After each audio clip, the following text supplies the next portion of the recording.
It is never too late to change our ways. Hello, I'm happy to share my journey of learning forgiveness, and welcome to the Garden's Key. When I looked at myself in the mirror and gradually removed everything that hid my true self, I felt I was stepping into hope. Behind that false facade, I saw all the rusty embedded nails that left me normalizing abnormal behaviors, choking my life away, with roots that have plunged deep into my heart. That cut me deep with shock, denial, and shame. And if not wary, one can choose to be a runner, as our God is never a quick fixer, but the only truth teller.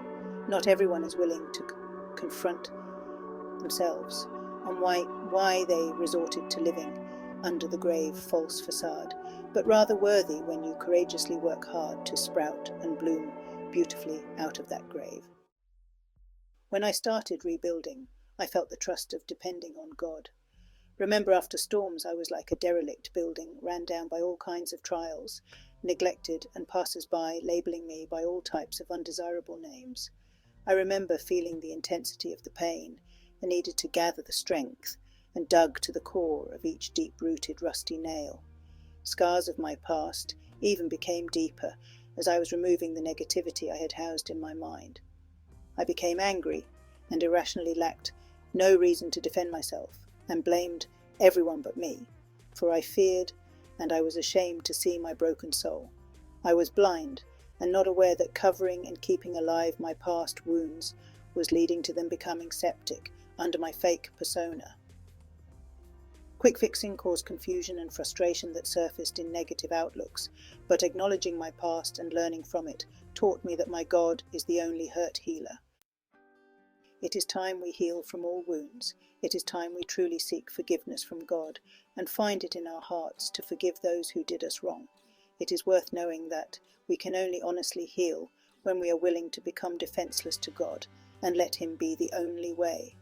God will gradually disentangle you and leave nothing unclean in your body, heart, mind, and soul.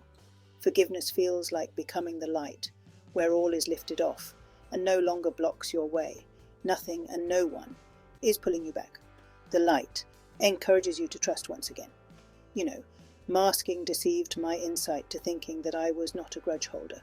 I was quick to forgive and quick on seeking forgiveness. It was a tendency of hurry to escape the consequences. But in that drift, I kept on piling past pains to the depth of my heart, and I would retell the story to the one who had mistreated me, and I was not aware that it was hurting them back.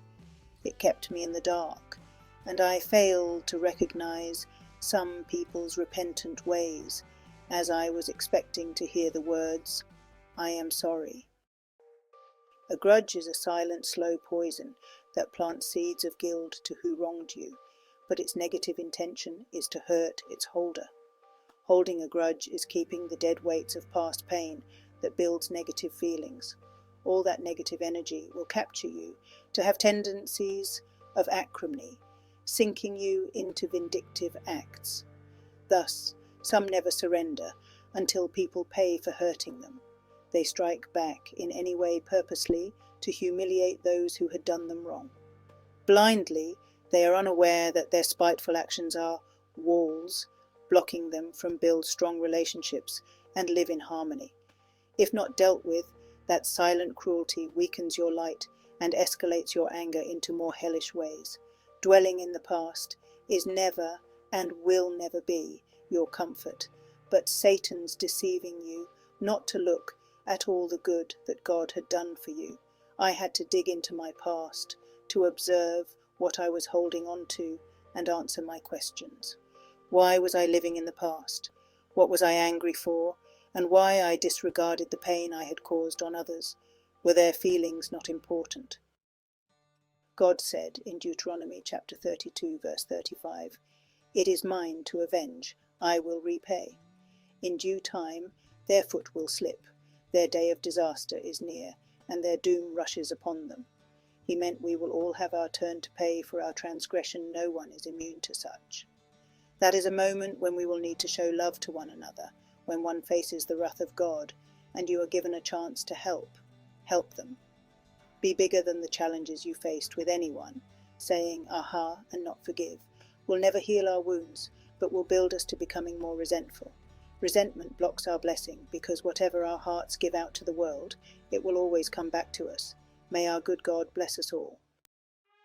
As we come to the end of this video, I invite you to take a moment to reflect on your own journey. Reflection is a powerful tool that allows us to acknowledge our progress and recognize the strength within us. And you will only find fulfillment when you know that healing brings calmness.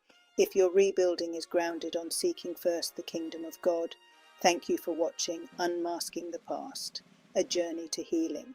If you enjoyed this video, please subscribe to our channel for more content like this. Don't forget to like, share and leave a comment below. Your support means the world to me.